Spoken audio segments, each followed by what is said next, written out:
Welcome into the Paul Kuharsky podcast. I'm Paul Kuharsky of paulkuharsky.com, here to talk to you about the Tennessee Titans as part of the 440 Sports Network, brought to you by Zen Sports and Jaspers. Tennessee Titans talk a smart left tackle approach from the past, a potential Ryan Tannehill finale, forced Pro Bowl votes, and more. Let's dive right in. Rustin Webster was not a good general manager of the Tennessee Titans during his 4 years from 2012 to 2015. His first rounders, Kendall Wright, Chance Warmack, Taylor Lewan, Marcus Mariota. His second rounders, Zach Brown, Justin Hunter, Bishop Sankey, Dorial Green Beckham. His free agents, Delaney Walker, Wesley Woodyard, Brian Arakpo, a good three-pack. Cameron Wimbley, Steve Hutchinson at the end, George Wilson, Andy Levitre, Rapati Patoatua, Sammy Lee Hill, Ryan Fitzpatrick, Bernard Pollard, Charlie Whitehurst, Dexter McCluster, Michael Orr, Al Woods, Sean Phillips, Harry Douglas, Byron Bell, Fernando Velasco, Denoris Searcy. Not a good crop by any means, but one pick stands out in there. Huge. Everybody doesn't like the way I say that, but I'll say it again. Huge. Taylor Lewan. There are certain things, Rustin Webster said after drafting Taylor Lewan, you have to build a team long term. One of the things is stability in the offensive line, specifically left tackle. We've all been with teams where we didn't have a left tackle, and it's almost like you can't run your offense. He was with the Seattle Seahawks when their future Hall of Famer Walter Jones retired, and the Seahawks did not have a plan for post-Walter Jones. He didn't want the Titans to go through that, and despite the fact that Michael Roos had a remaining year on his contract, and that the Titans had just signed Michael Orr in free agency, despite the fact that Tennessee had multiple other needs, he drafted Taylor Lewan. The Titans knew heading into 2022, it was probably Lewan's last year, even if he bounced back with his knee. He had a $14 million base salary and the same cap number and an injury history. So what did they do in 2022 to get themselves ready? The way that Webster got the Titans ready in 2014 for life after Michael Roos in 2015. Titans did nothing. They spent a third rounder on Nicholas Petit-Frere, their third pick in 3 years for right tackle, to replace Jack Conklin, something they obviously had trouble doing with Isaiah Wilson and then Dylan Radins and then Nicholas Petit-Frere. They signed Jamarco Jones, who Mike Vrabel was friendly with and familiar with from his recruitment at Ohio State. Nicholas Petit-Frere had a below-average year as a rookie right tackle. He was bad in 2 starts at left tackle this year before he got hurt, and he wasn't available for the first 4 games. They expected the first 6 games because of a gambling-related suspension for a violation of, granted, a ridiculous policy, but a policy that he had to know. Organizational guilt about the failures at left tackle 2 years in a row. Dennis Daly replaced Lewan when he got hurt. Terrible, insufficient player. This year, they knew they were shopping for a starter, not for a swing guy. And they got Andre Dillard. Not that there was a great free agent out there, not that they had a lot of money, but their draft strategy was to get a guard, not a tackle. The talent pool on this team for left tackle and across the board is poor. Those players are bad. They aren't being coached to play better than their talent level. And so after their personal accountability, I go to the next layer of blame is to the assembly of the group. I've asked Mike Vrabel about this. You've heard it twice this season about the accountability of the people who assembled the offensive line roster, which is Rand Carthon and Mike Vrabel. Twice Mike Vrabel's dodged the question. But the prophet, Rustin Webster, could have told them this was coming a couple years ago with foresight. He saw the end of Michael Roos and he got Taylor Lewan.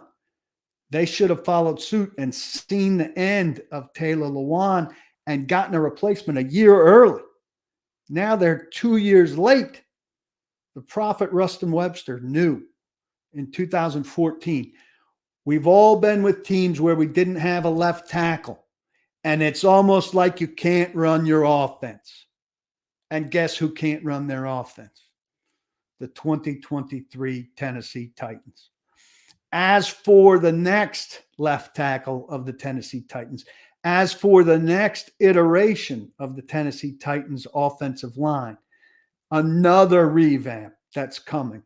Mike Herndon has an outstanding piece at paulkuharsky.com looking at what's going to be out there free agent wise, what's there in the draft, what the Titans have to hold over and try to build around. This is a very, very thorough piece that you need to read. Mike's excellent every week. There's another reason to subscribe if you're not a member. A must-read piece if you're eager to look ahead at what's coming next, because we know what you're going to see for the next 3 weeks is not going to be very good. It's probably going to be attempting to protect Ryan Tannehill. And here we go to topic number 2, Tanny's potential finale. Seems certain to be starting on Sunday. The line that let him get hurt in London against Baltimore, where we knew it was inevitable that he was going to break down at some point. Not a very mobile quarterback behind a terrible offensive line, was going to be in crutches in front of his locker stall at some point. It turned out to be at Tottenham Stadium.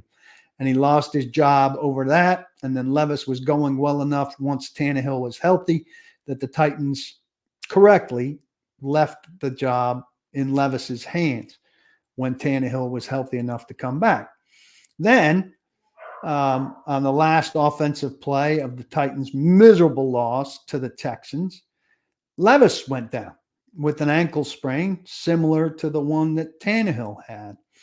And now Levis didn't practice on Wednesday. It seems unlikely that he'll be able to bounce back from this in short order. And so Tannehill is going to replace another injured quarterback and very likely be the starter Sunday against Seattle. Now he gets his job back because the quarterback who replaced him suffers the same fate that he did. And it was a difficult time for him while he was away as he lost his job. We talked about that with him in the locker room. Yeah, it's a challenge, right? You get your job taken basically, and your first instinct is not a positive one. So, it's been a growing opportunity for me to put my own feelings aside and try to, like I said, be an asset to this team, continue to work and be a positive impact on this team. I don't know if Levis makes it back this season. I mean, it's conceivable he makes it back this week. Certainly conceivable he makes it back for the trip to Houston on New Year's or for the season finale at Jacksonville. I'm not of the ilk that you shut him down no matter what now. If he can play, he should play. The Titans have to make sure neither of these guys suffers an injury that goes into the spring for them.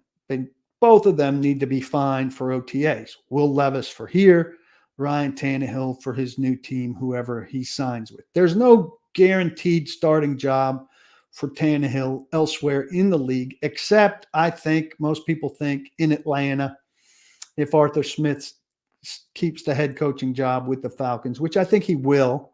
I think Ryan Tannehill goes there, starts, and can be an efficient quarterback for them behind a good offensive line they have. We didn't see a good version of it here when the Titans had 6 sacks of their quarterbacks in a win against the Falcons. But they do generally have a good offensive line. They've got good weapons. Bijan Robinson could be the Derrick Henry type of back. That could be an efficient offense for Tannehill to operate, and they need a veteran quarterback. There are other places he could go where he wouldn't necessarily be the starter the moment he signed, but where there were possibilities to start or where he could certainly get starts next year. through week 14 of this season, 54 quarterbacks had started. In 2022, in total, it was 68 quarterbacks that started. Ryan Tannehill is going to be one of 54 quarterbacks or 68 quarterbacks who start in 2024. The Titans need to get him out of this season if he's playing one game, two games, or three games the rest of the way with a parting gift of reasonable health.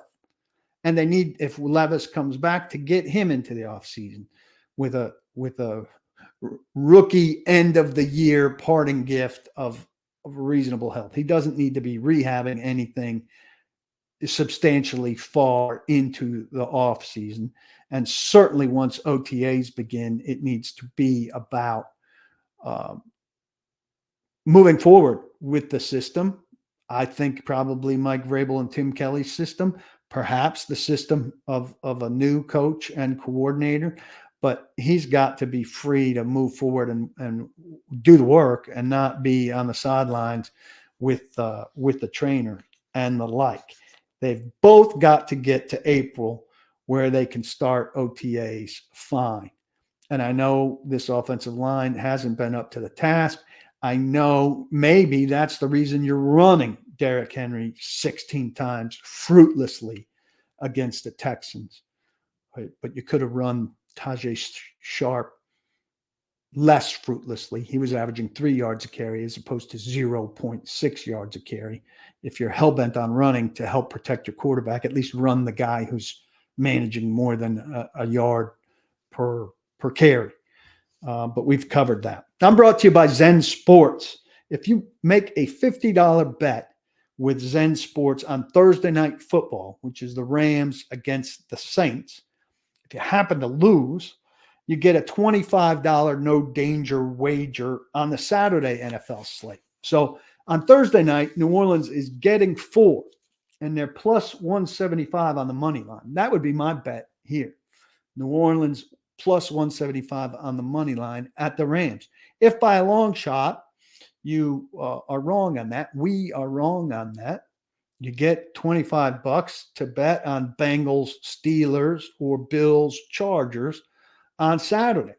And you've always got to start off with your account at Zen Sports. If you go and get the app, you sign up using TN Paul as your code, capital letters all the way across, TNPAUL, a $1,000 no danger wager at the beginning. What a way to start an account. You got a game of something, anything up to plus 500. You feel good about it. You make that bet. If you win, you've bankrolled yourself for a good while. If you don't, you get that $1,000 back within 24 hours and you're good to go. You use that code, and if you're not a member of this site already for some reason, you get a free year's membership to paulkuharsky.com, which is a phenomenal way to go for Titans fans who absolutely should be a member of this site where you get unvarnished opinions and analysis of the Titans. Gambling problem? Call 1-800-889-9789. Terms and conditions apply. Of course, you must be 21 and in Tennessee to bet. Look, the Pro Bowl's a joke. There's no game anymore. Some of us have been campaigning for that for 15 years, but they're still finding ways to screw this up. The Titans social media department is what I'm talking about here. If you retweet a video of Danico Autry's sacks from Sunday, it's a vote for him to go to the Pro Bowl. And that's reasonable. Danico Autry's had a Pro Bowl level season. But it's the same for Chris Moore's catch. And Chris Moore made a nice catch. But I think Chris Moore would be among those honest enough to tell you that Chris Moore's not a Pro Bowler. He's got 17 catches. Same for Nick Westbrook-Akine, who had a nice catch, but is in no way, shape, or form worthy of a Pro Bowl vote. The Titans should probably take a look at Tyreek Hill. I know he was hurt when the Titans beat Miami in Miami. That's a Pro Bowl receiver, Tyreek Hill. Do a side-by-side of him and NWI, and maybe you'd be smart enough not to put things, stupid things like a vote for Nick Westbrook-Akine in your social media feed. They said after the Miami win, which got them to 5-8, let's show the boys some love after the win. post Miami. This was a tweet. They're 5-8, and they listed 27 guys there that if you retweeted, you gave them a Pro Bowl vote. Who's your audience here, Titans? 10-year-olds? 27 guys off a 5-8 team, including Tier Tart, who was days from being cut. Jalen Duncan, a rookie who had played 36% of the team's offensive snaps and quite poorly. Dylan Radins, who's been horrific. Chris Moore, who we've already mentioned, who had 17 catches. The Titans want you to vote for him for the Pro Bowl. Christian Fulton, who had some of the worst cornerback games for the Titans in recent memory, though he rebounded. He's now on IR for 4 games, which will mean he missed 5 of 17 games this season, and several of the games he played were terrible. He got benched in one because the Titans felt he was walking away from tackles. Hey, kids, vote for him for the Pro Bowl because he really stands for everything that it stands for. It's an absolute insult to people on your team who may be worthy of the Pro Bowl, like the aforementioned Danico Autry, who might be the only guy on the team, quite frankly, and guys around the league, the whole process. They got rid of the game, and it returned hope that being named to the Pro Bowl could actually carry some weight again, like in a Hall of Fame conversation. If a guy was named to 3 Pro Bowls now in the post-Pro Bowl game era, it might mean something. But the Titans are doing their part to make sure it means nothing because they're throwing around votes to guys who barely play or play horribly. So let's discredit it entirely.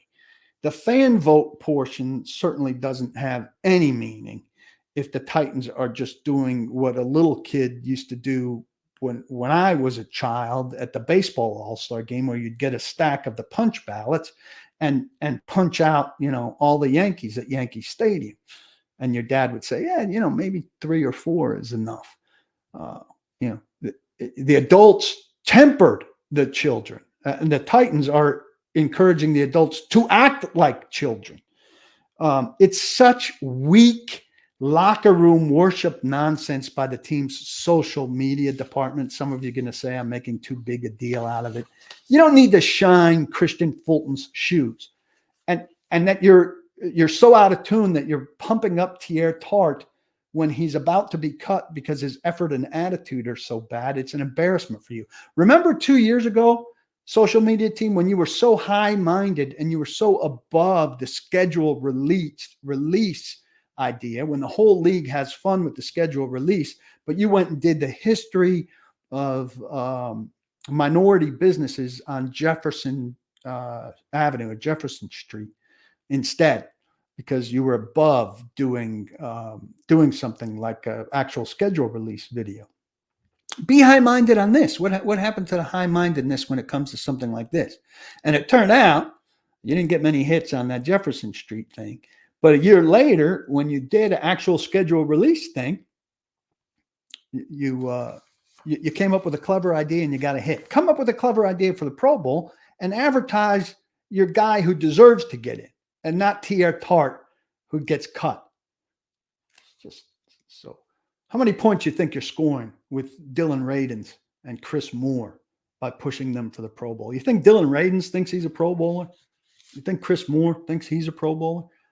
Who in good conscience writes tweets suggesting a Titans offensive lineman, a group that's allowed more sacks through 15 games, 14 games, than they allowed last year in a terrible year through 17 games? Who comes up with the idea that, hey, let's push these guys for the Pro Bowl? Have you not watched any football and good offensive linemen? This tweet had 638 retweets, by the way, which is 638 too many. If you were one of them, you're on probation. Jasper's is another of my sponsors. Great restaurant on West End Avenue. It's between downtown and midtown. Great location, easy to get to out of rush hour. Free parking, free games. You can play the skee ball, like at the Jersey Shore, which I grew up on. even though I can't remember what it's called. Air hockey, pop a shot, all these kind of things. Cold drinks, great cocktails, great beer selection, great menu, bolognese, Cuban sandwich, my two favorite things there. You could have a business lunch, you can have a date dinner, you can have a family dinner. It's a very versatile restaurant, like the best players the Titans want to have on their restaurant. Versatile guys, versatile restaurant. Did I mention free parking? Really good service, outstanding people. They've been supporters of mine for a good while now. I urge you to help me return the favor by stopping by there for lunch or dinner. I promise you will enjoy it. On Wednesday, the predominant question in the Titans locker room during the open media was about the team's motivation. It's as if nobody had ever seen a team before that is out of playoff contention. I wrote a column about it on Tuesday. I encourage you to go read.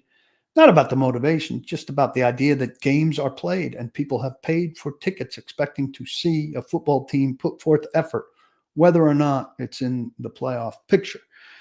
But what will guys use as motivation now that they're eliminated from the playoffs? This was a popular question. Does everybody think that the tiny sliver of hope that the Titans could go on a season-ending winning streak and everybody else would fall on their faces and they could vault from 15th in the AFC to 7th in the AFC was this huge rallying cry and driving force for the Titans over the last couple weeks? And that's what was keeping the blood flowing through their bodies?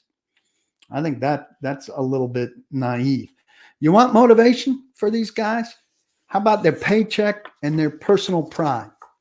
And plenty of guys answered something akin to that to their credit. How about the film that amounts to their constantly updated resume that helps them keep their job and get their next one?